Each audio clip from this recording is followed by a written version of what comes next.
Bien, queremos entonces ir ya al tema de esta noche para aprovechar unos minutos y vamos a hablar sobre la, eh, como lo hemos mencionado, tipología o tipificación del Señor Jesús. Ya, los tipos, la representación, los nombres simbólicos que aparecen en el Antiguo Testamento representando, valga la redundancia, al Señor Jesús. Aparecen tanto personajes en el Antiguo Testamento como utensilios, como elementos, pero vamos a referirnos en este caso, por este programa ahora, a los personajes. Habíamos tratado este tema ya el lunes, pero valga que hay que repetirlo y mencionarlo y para que se nos grabe bien. Lo habíamos compartido el día lunes en el programa también. Vamos a entonces ir a la palabra del Señor. Vamos a comenzar con Génesis 22:2. Génesis 22:2. Amén. ¿Sí? Y dice,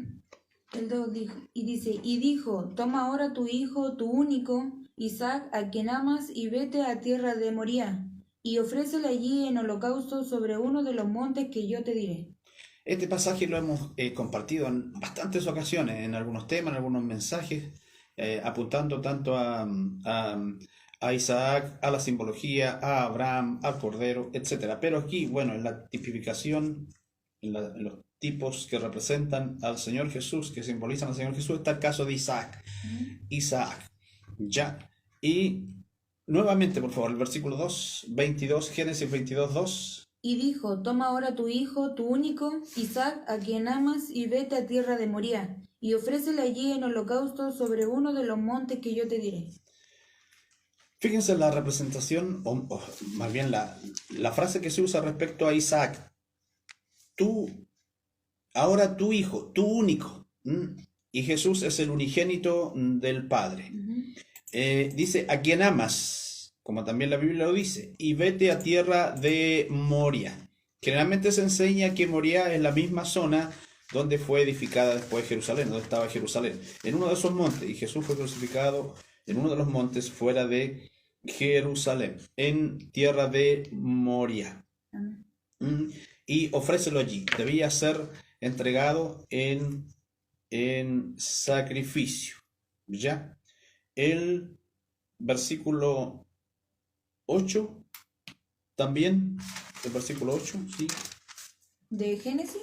Sí, Génesis 22, el mismo versículo, el mismo capítulo, versículo 8. Dice, y respondió Abraham, sí, Dios se proveerá de cordero para el holocausto, hijo mío. E iban juntos. Dios se proveerá de cordero para el holocausto. El mandato de Dios para Abraham respecto a su hijo era sacrificarlo, sí. ¿Cierto? Toma a tu hijo y dice, y ofrécelo allí en holocausto, en uno de los montes que yo te diré, ¿cierto? Y la palabra de Abraham para Isaac es, Dios se proveerá de cordero para el holocausto. Entonces era hablando en forma profética, entregando una profecía, Abraham mirando hacia el futuro, 2000 años más adelante, al tiempo de Jesús. Pero la palabra dada por Dios es, ofrece a tu único hijo. Y Dios hizo lo mismo, con mayor razón si Abraham estaba dispuesto a ofrecerlo. Pero profetizó a Abraham, Dios se proveerá de cordero para el holocausto. Y eso en un pasaje también muy conocido en el Nuevo Testamento, está confirmada esa palabra, Evangelio de Juan, capítulo 1, versículo 29. Lo tenemos por ahí. Evangelio de Juan, capítulo 1, versículo 29. 1:29. También un pasaje que hemos mencionado muchas veces, que lo hemos leído, lo hemos compartido de distintas maneras. ¿Ya? Dice, al día siguiente ve Juan a Jesús que venía a él, y dice, he aquí el Cordero de Dios que quita el pecado del mundo. Ya, ahí está escrito en el Evangelio de Juan, el Evangelio según San Juan, pero el Juan que habla ahí es Juan el Bautista, en el Jordán, ¿cierto? Sí. A ver de nuevo el versículo. Al día siguiente ve Juan a Jesús que venía a él, y dice, he aquí el Cordero de Dios que quita el pecado del mundo. Otro profeta, el último profeta del Antiguo Testamento, confirma lo que había profetizado 2000 años antes Abraham. He aquí el Cordero de Dios que quita el pecado del mundo. Abraham miró hacia el futuro y dijo, Dios se proveerá de cordero para el holocausto, refiriéndose a Jesús en la simbología de su hijo Isaac. la tipología de su hijo Isaac que había de ser ofrecido y no fue ofrecido. Dios se proveyó de cordero para el holocausto. He aquí el cordero de Dios, dijo Juan, que quita el pecado del mundo. Hay un punto curioso en este tema con respecto a que es solo en este caso cuando Dios pide que se haga este tipo de prueba, dar a Isaac como sacrificio. Pues conocemos en el Antiguo Testamento de que la sangre de los corderos, de los machos cabríos, etcétera, eso no quitaban el pecado, sino lo tapaban. Sí. Pero, ¿por qué? Un dato curioso me refiero. ¿Por qué sería solamente en este caso que hay tipificación, o sea, que hay mandato de entregar a una persona? Ujú. Así que obviamente tiene un significado muy potente ahí. Exactamente. Esto se puede relacionar prácticamente con el capítulo 53 de Isaías, que refiere a la muerte. Hay, por ejemplo, hay teólogos, no sé si decirlo así, teólogos judíos, ¿está bien dicho? ¿Ya? ¿Sí? Con tal de que ellos comentan de que eso viene siendo Israel. Dan a Ah, entender sí, de sí. que es Israel, ¿me entiende Sí, usted? sí, sí, sí. Así que todo lo que corresponde a ese pensamiento se puede tomar de la mano con este otro caso de Isaías. Claro. De Isaac, perdón. De Isaac. De Isaac. Sí.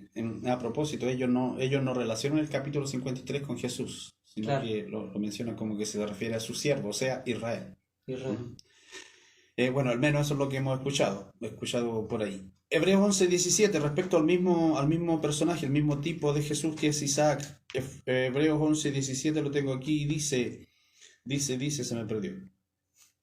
Aquí está. Por la fe Abraham, cuando fue probado, lo que mencionabas, por la fe Abraham, cuando fue probado, ofreció a Isaac, y el que había recibido las promesas ofrecía su unigénito, habiéndole dicho, en Isaac te será llamada descendencia, pensando que Dios es poderoso para levantar aún de entre los muertos, de donde en sentido figurado también le volvió a recibir. Y en esa fe y en esa obediencia Abraham estaba dispuesto a entregar a Isaac. No que Dios estaba fuera de lugar, sino que Él es poderoso.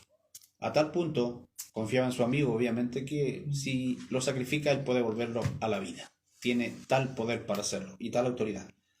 Ahí estamos, entonces, ahí está la representación entonces de Isaac como el hijo unigénito que es ofrecido en sacrificio. Podemos comentar, es otro punto. Bien se habla con respecto a la obediencia que tuvo Abraham, pero también podemos comentar así como un punto aparte, también podemos ver la obediencia de Isaac, en el sentido de que no, la Biblia no dice que Abraham empezó a perseguir a Isaac para ofrecerle el sacrificio. Exacto. Por tanto, se puede dar inferencia de que Isaac también tuvo obediencia. Claro. Hay un versículo en Filipenses que habla con respecto a la obediencia que tuvo Jesús, que fue obediente hasta la muerte y muerte de cruz. Por tanto, también hay como un punto curioso el cual podríamos mencionar también. Hay una relación obviamente de Isaac con el Dios de su padre, Abraham, una relación de Isaac con su propio padre, Abraham. Dice que iban juntos, se repite esa frase 2 veces, iban juntos. Isaac llevaba la leña, que es tipo de la cruz, y Abraham llevaba el cuchillo y el fuego. Y iban juntos. Y él le preguntó, obvio que no era tontito Isaac, como dicen algunos. Padre le decía, está la leña, está el cuchillo, está el fuego, ¿y dónde está el cordero? Y ahí está la respuesta profética de Abraham. Pero él algo calculaba, pero él estaba en esa obediencia y en esa relación, como mencionamos. Pasamos al siguiente personaje, que es tipo de Jesús también. Éxodo 28:1. No, perdón. Bueno, vamos a mencionar a ese personaje, pero vamos a mencionar a José antes. José, ya dimos el nombre, pero mencionamos a José como tipo de Jesús en el sentido de que es descendiente de Isaac. José es nieto de Isaac, ¿sí? Y el hijo de la promesa, o el hijo regalón, por así decirlo, de Jacob. Y en la tipificación de Jesús es que es vendido por sus hermanos, ¿cierto?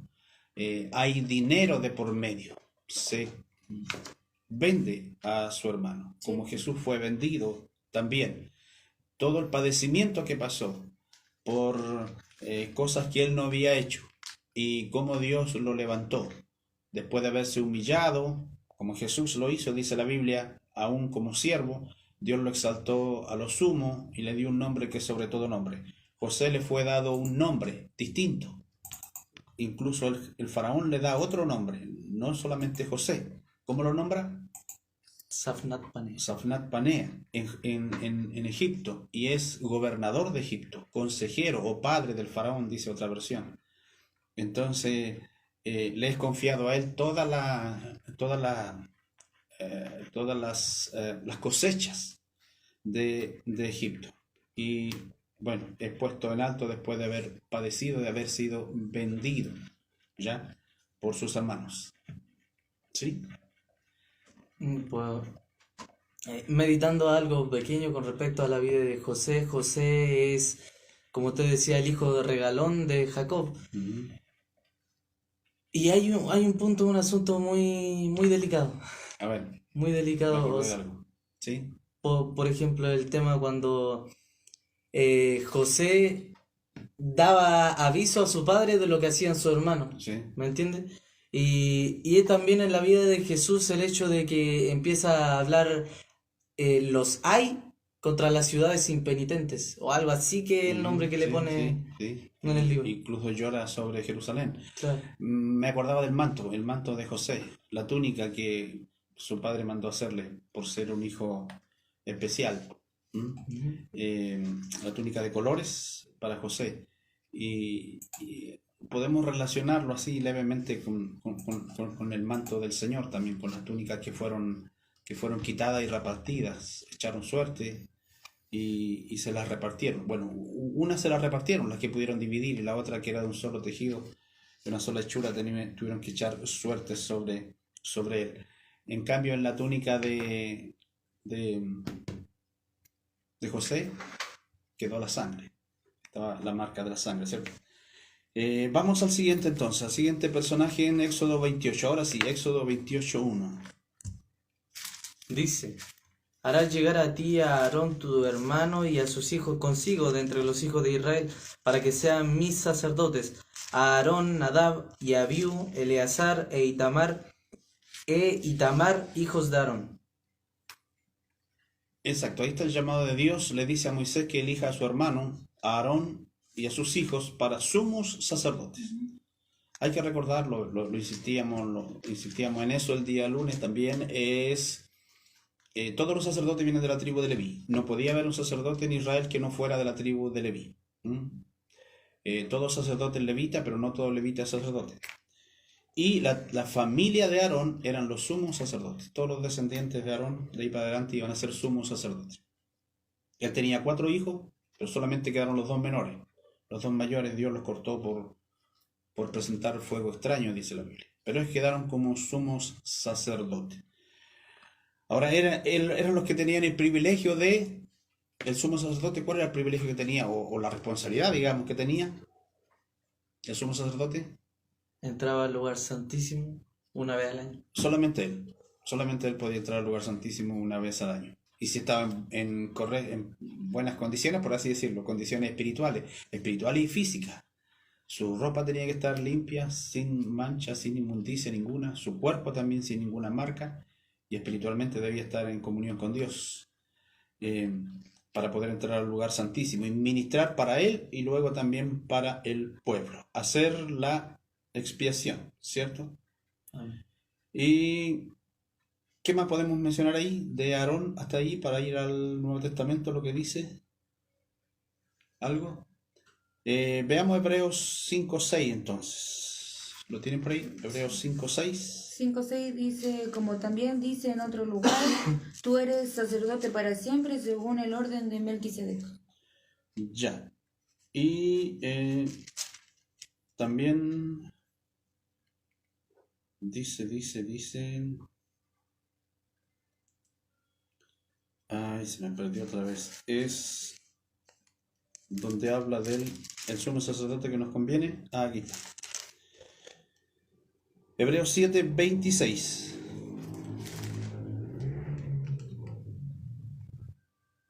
¿Vale? Sí. 7:26 dice que no tiene necesidad. No, 7:26. Hebreos 7:26. 26. 26.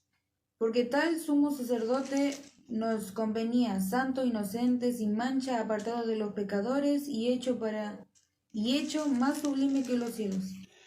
Amén. Ahí tenemos que detenernos en algo. Porque tal sumo sacerdote nos convenía. ¿Cuál? ¿De quién está hablando? Jesús. De Jesús, obviamente. Está hablando de la persona de Jesús, ¿cierto?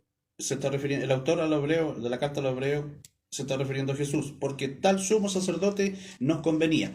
Pero no dijimos recién que todo sacerdote y los sumos sacerdotes vienen de la tribu de Leví. Porque Moisés, Aarón, Miriam o María, su hermana, todos eran de la tribu de Leví. Así que, o sea, Aarón era levita, era sacerdote y pasó a ser el sumo sacerdote, él y su descendencia. Y aquí dice, tal sumo sacerdote nos convenía, refiriéndose a Jesús, santo, inocente, sin mancha, apartado de los pecadores y hecho más sublime que los cielos. Dios le dio un nombre que es sobre todo nombre. Lo exaltó lo sumo, ¿cierto? Que no tiene necesidad cada día, como aquellos sumos sacerdotes, de ofrecer primero sacrificios por sus propios pecados y luego por los del pueblo, porque esto lo hizo una vez y para siempre, ofreciéndose a sí mismo. Lo tenemos claro. Pero Jesús era de la tribu de Judá, y los sacerdotes solamente eran de la tribu De Leví. de Leví. Él es el león de la tribu de Judá. Igual que David, nació en Belén, de Judá.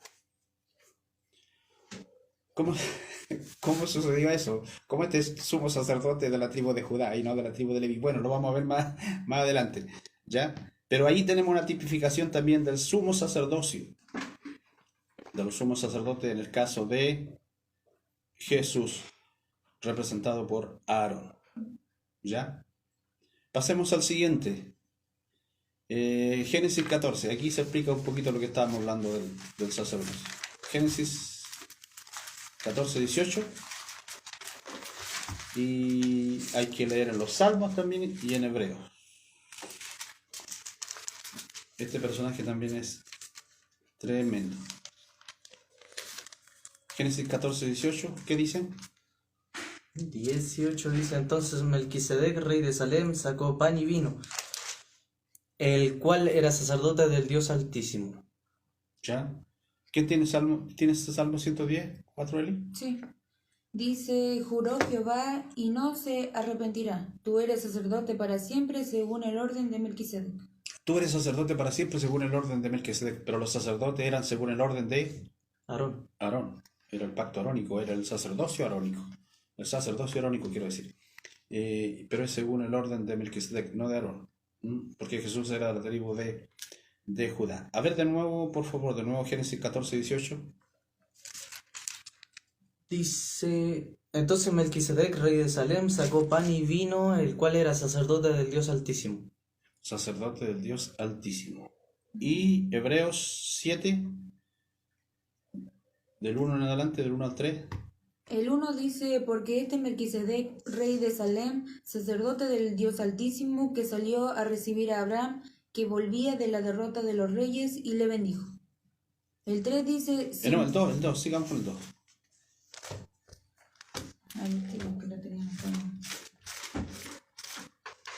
El versículo 2. El 2 dice, a quien asimismo dio a Abraham los diezmos de todo, cuyo nombre significa primeramente rey de justicia y también rey de Salem, esto es, rey de paz. El 3 dice, sin padre, sin madre, sin genealogía, que ni tiene principio de día ni fin de vida, sino hecho semejante al Hijo de Dios, permanece sacerdote para siempre. Permanece sacerdote para siempre. El 4 dice, considerad pues cuán grande era este, a quien Abraham, el patriarca, dio diezmos del botín. Permanece sacerdote para siempre. Él es sacerdote para siempre. ¿Ya? Y los sacerdotes son de la tribu de Leví, lo habíamos dicho. Aquí se menciona ni fin de vida, perdón. Dice, sin padre, sin madre, sin genealogía, quien ni tiene principio de día ni fin de vida. O sea, el principio y el fin, el primero y el último, el alfa y la omega.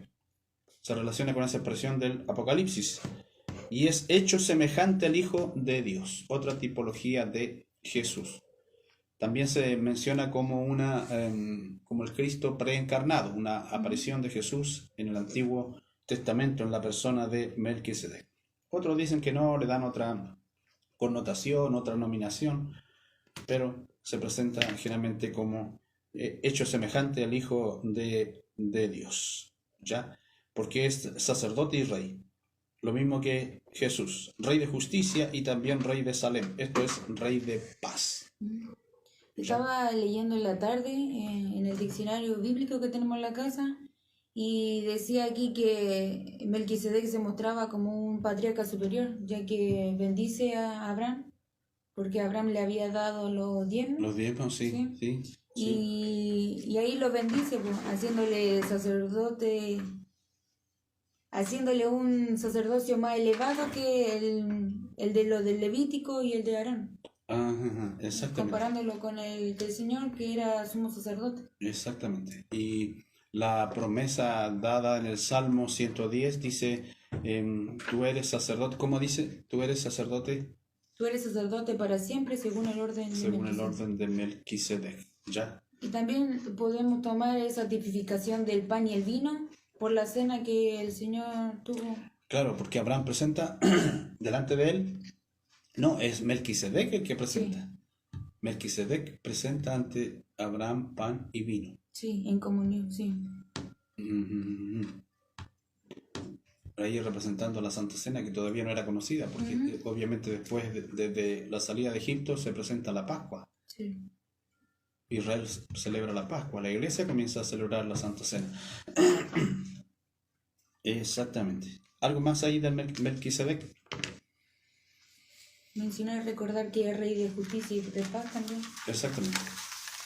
Entre paréntesis, a los amigos y hermanos que escuchan, no confundir este Melquisedec que es bíblico y que representa a Jesús, que simboliza a Jesús, hecho semejante al Hijo de Dios, con unos supuestos por ahí, Melquisedec Miguel, que suenan por ahí en Centroamérica, una mujer llamada Cristo Mujer. Eso es, son patrañas nomás. El Melquisedec que aparece en la Biblia es representación de Jesús y en ninguna parte dice que es mujer. Hay un solo Dios y un solo mediador entre Dios y los hombres, Jesucristo hombre. No me aparece Jesucristo mujer en la Biblia. Jesucristo hombre. Se presenta como el Hijo del hombre, no como el Hijo de la mujer. El Hijo del hombre. Esa expresión se refiere al Mesías. Sigamos con el siguiente personaje. Éxodo 32, 11 y 12. Dice, entonces Moisés oró ante el Señor su Dios y dijo, oh Señor, ¿por qué se encenderá tu furor en tu pueblo que tú sacaste de la tierra de Egipto con gran fortaleza y con mano fuerte? ¿Por qué han de hablar los egipcios diciendo, para mal los sacó, para matarlos en los montes y para raerlos de sobre la faz de la tierra? Vuélvete del furor de tu ira y arrepiéntete del mal contra tu pueblo. Fíjense las expresiones que usa Moisés para interceder. Es intercesor por su pueblo. Se pone en la brecha, se pone entre Dios y el pueblo porque Dios quería, por la desobediencia y por la idolatría, destruir al pueblo. Vuélvete del ardor de tu ira. ¿Qué dirán los pueblos? ¿Qué dirán las naciones? ¿Qué dirán los egipcios? Porque no fue capaz de hacerlo entrar en la tierra prometida, en la tierra que él había prometido, entonces lo destruyó en el desierto. Entonces, y Dios le dijo, quítate, yo destruiré a este pueblo y a ti te haré o te pondré al frente de una gran nación.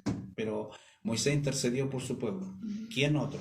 ¿Qué otro intercesor superior hay? ¿A quién tipifique Moisés sino al Señor Jesús?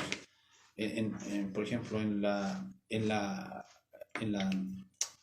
oración sacerdotal, en la oración intercesora de ahí de Juan 17, ora y pide por su pueblo, por su iglesia, por los que han de creer, que sean uno como tú y yo somos uno. Y ¿quién otro se pone en lugar? Incluso a tal punto que fue capaz de entregar su propia vida, su propia sangre, porque el pueblo, por los que creyesen, no fueran destruidos.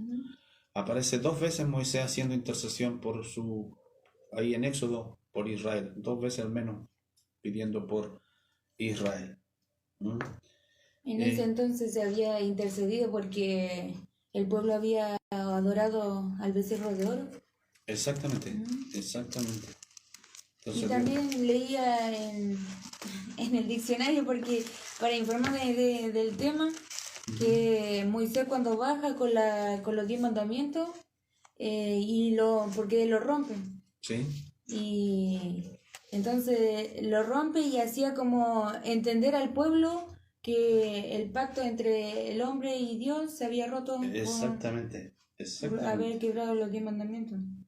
exactamente. Tuvo que, bueno, en ese arrebato tuvo que romper las tablas. La Biblia dice que Dios se las hizo, y por romperlas tuvo que hacerla él después para que Dios pudiese escribir sobre ellas nuevamente en las segundas tablas. Sé que nos vamos a desviar un poco de lo que estamos hablando, pero es interesante porque después Dios hace que el mismo pueblo se ponga en contra del pueblo y matan como a 3.000 hombres. Sí, buen punto, pero en cuanto al sacerdocio, a los levitas, Sí. ya Moisés pide que quien está del lado de Dios, y solamente la tribu de Leví escucha el llamado. Yo creo que porque él era de esa tribu, entonces ahora la orden fue terrible de matar en medio del pueblo, murieron muchos, no me recuerdo en este momento la cantidad, pero murieron muchos. Y ahí la tribu fue, bueno, como dicen los entendidos de la escritura, el pueblo o la tribu fue reivindicada, la tribu de Leví, porque escuchó el llamado de Moisés de parte de Dios. Deuteronomio 18:18. Dice, profeta le levantaré de en medio de sus hermanos como tú, y pondré mis palabras en su boca, y él les hablará todo lo que yo le mandaré. Lo expresa dos veces Moisés, en el versículo 15 y en el versículo 18. Profeta, dice el Señor, profeta como tú, les levantaré del medio de sus hermanos. Dice, las últimas palabras, toda la palabra, ¿cómo es? Y él les hablará todo lo que yo le mandaré. Le mandaré. Y al que no oyere las palabras que él hablare, yo le pediré cuenta. Qué mejor expresión o qué mejor claridad respecto a Moisés como tipificación de Jesús, quien es intercesor, quien se pone entre Dios y el pueblo para interceder por el pueblo, y también como profeta. Él dice, profeta como yo. No se compara a Jesús con ningún otro profeta, o ningún otro profeta está puesto así al nivel de Jesús, profeta como yo, o sea, casi al nivel de Jesús, obviamente en esa tipificación de Moisés como representando al Mesías. Sí. Hay dos puntos con respecto a lo que mencionó Elizabeth y con respecto a lo que estábamos leyendo en Éxodo con respecto a la ira de Dios. En el ejemplo es cuando Moisés rompe las tablas. ¿Sí? Y ahí fue cuando Moisés dice quién está del lado de Dios, así que fueron los levitas y los otros fueron muertos. Y va de la mano con el tema que quiero mencionarles con respecto a la ira de Dios. Que al fin y al cabo eso lo habíamos mencionado muchas veces, pero con respecto a que la salvación de la ira de Dios viene siendo por aquel que es semejante a Moisés, por el versículo que estamos hablando. Sí. En el sentido de que Romanos 5:9 dice que por la fe en su sangre somos justificados y salvos de la ira. Estoy parafraseando, ese no es el versículo exacto. Pero con tal de que al fin y al cabo la salvación de la ira nos lo da Jesús.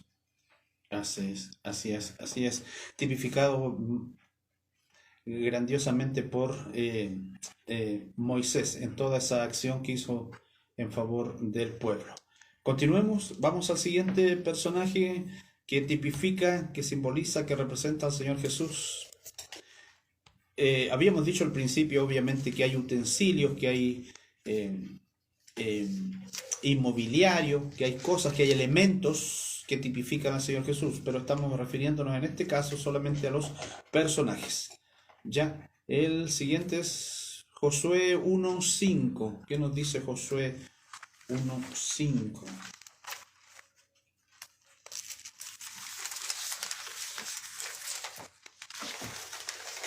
Josué 1:5. Dice, nadie te podrá hacer frente en todos los días de tu vida, que yo estuve con Moisés, estaré contigo, no te dejaré ni te desampararé.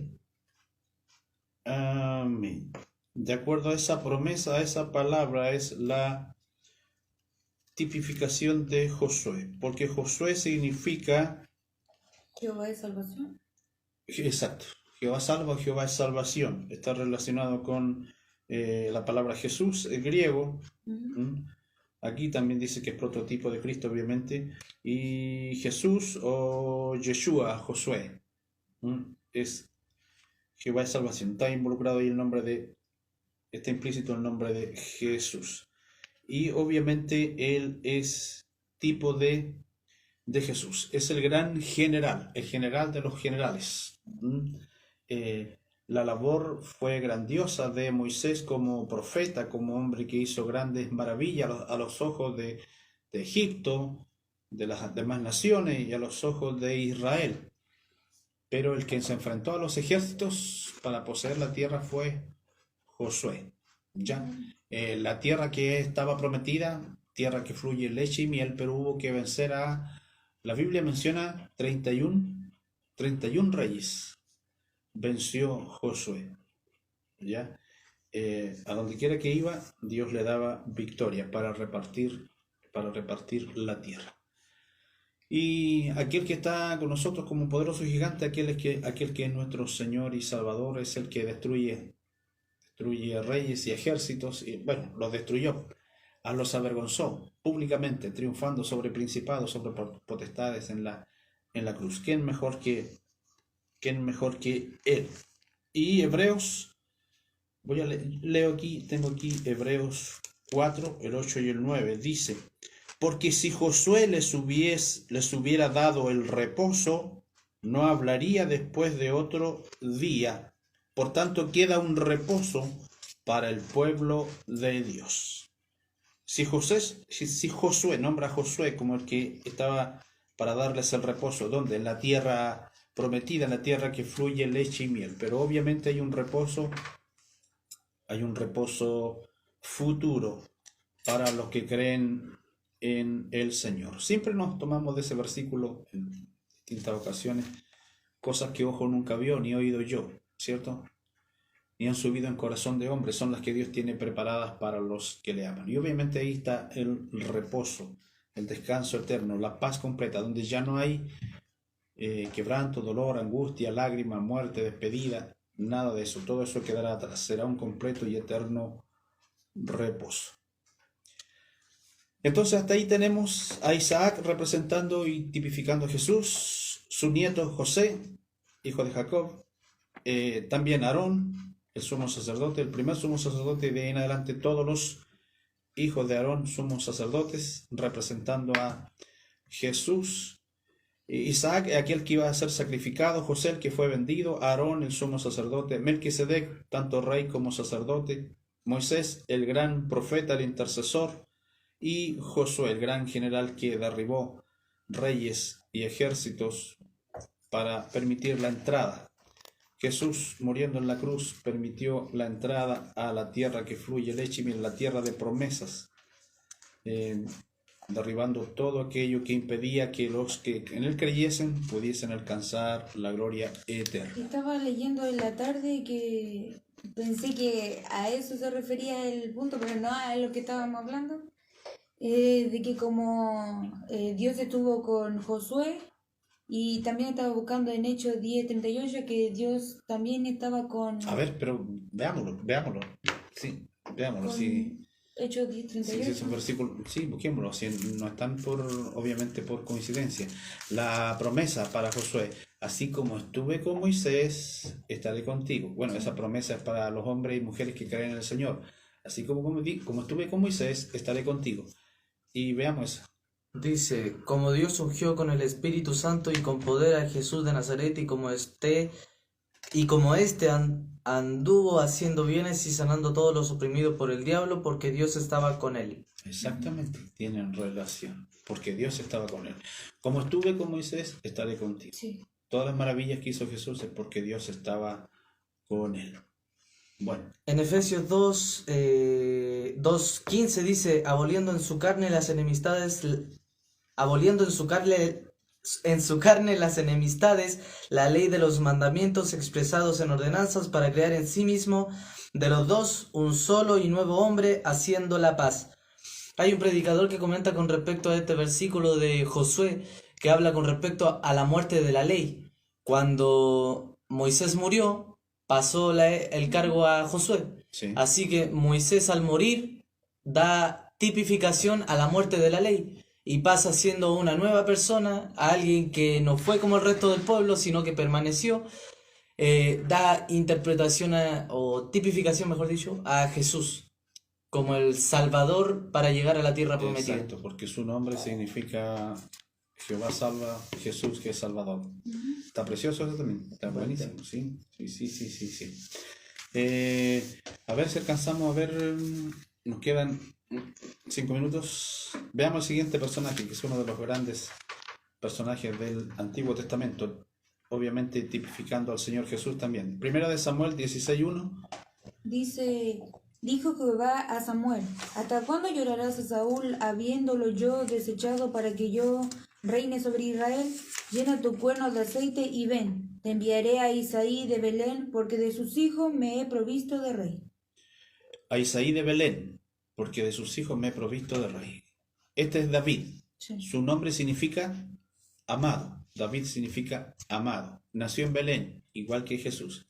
Y el más amado de todos es obviamente Jesús, ¿cierto? Y nació en Belén, se le llama el dulce cantor de Israel, el más grande de los reyes de la tierra, es el más excelso de los reyes de la tierra, David, no hay otro rey como él, y obviamente Jesús es el rey eterno. ¿Qué más podemos mencionar de David?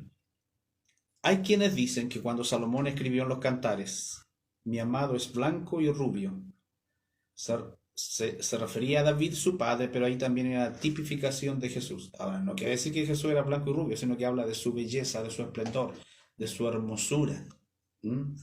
Ahí hay algunas interpretaciones respecto al color, a lo que quería decir cuando es rubio, más que rubio como rojizo, algo así, pero está hablando del esplendor, de su belleza, de su apariencia. Entonces, cuando se habla del amado en los Cantares, es referencia a David y obviamente a Jesús, ¿ya?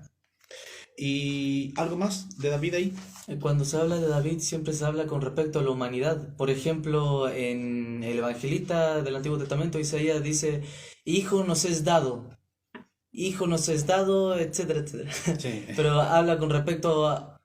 Y podemos sacar la inferencia de que habla con la divinidad del Mesías. Niño nos es nacido, hijo nos es dado. Algo así. Habla de la divinidad del Mesías. Sí. Y aún así también en capítulo 11 y versículo 1 habla con respecto a David diciendo que un vástago de Isaí, Sí. ayúdame por favor. Sí, vástago de Isaí, sí. Un vástago de Isaí retoñará de su raíz, algo así que habla con respecto a... Por tanto, habla con respecto a estas dos naturalezas del Mesías. En el Nuevo Testamento se le llama a Jesús hijo de David. No se le llama hijo de Abraham, hijo de Moisés o hijo de... Aunque obviamente tiene sentido, Abraham era padre de la nación, pero a Jesús se refiere como hijo de David. Hijo de David, ten misericordia de mí. Y ahí aparece la explicación cuando Jesús habla con los judíos. Si el Hijo del Hombre, si el Mesías era hijo de David, ¿por qué David le llama mi Señor? Porque dijo el Señor a mi Señor, siéntate a mi diestra. Y con respecto a la humanidad que le comentaba, también fue ungido con el Espíritu Santo. O sea, en la humanidad del Mesías era un hombre que era 100% lleno del Espíritu Santo, mejor dicho. Exactamente. Y dice ahí que en Samuel que el Espíritu de Dios vino sobre David. Vamos a tener que terminar aquí en David, queda en David, pero leamos en Hechos 2:30 para estar terminando ahí. Pero siendo profeta y sabiendo que con juramento Dios le había jurado que de su descendencia, en cuanto a la carne, levantaría al Cristo para que se sentase en su trono. ahí especifica en ese versículo. A ver, de nuevo, de nuevo. Pero siendo profeta y sabiendo que con juramento Dios le había jurado que de su descendencia, en cuanto a la carne, levantaría al Cristo para que se sentase en su trono. El Salmo 89, si no mal recuerdo, el Salmo 89 es donde Dios hace pacto con David. Profetiza sobre David y habla sobre el hecho de que su trono sería firme. Siempre habría un heredero de David en el trono, es la promesa. Y dice siendo profeta, cuando lo conocemos que es rey, pero está la promesa ahí, y habla de su descendencia. Y obviamente menciona a Cristo, ¿cierto? A Cristo Jesús como Como rey. el rey, ¿cierto? ¿Qué más? Para ya estar... Y sí, vamos a mencionar tener que el último personaje que era Jonás. Sí, pero vamos a tener que ir con ese y otros más el próximo capítulo. Oremos, Elizabeth. Dios bendito, Rey de amor, Rey de gloria, te damos gracias, mi Dios amado, por permitirnos, mi Dios amado, compartir de este tema, mi Dios bendito tan importante, mi Dios amado, comparando lo del Antiguo Testamento con el Nuevo, mi Dios amado. Sé tú con nosotros, así también con cada uno que ha oído en esta noche, sigue bendiciéndoles, mi Dios amado, para que guarden tu palabra, mi Dios amado, y la vivan, mi Dios amado, así también como nosotros. Guárdenlo a cada uno y gracias por tu misericordia, por tu amor en esta noche. En el nombre del Señor Jesucristo, amén y amén. Amén.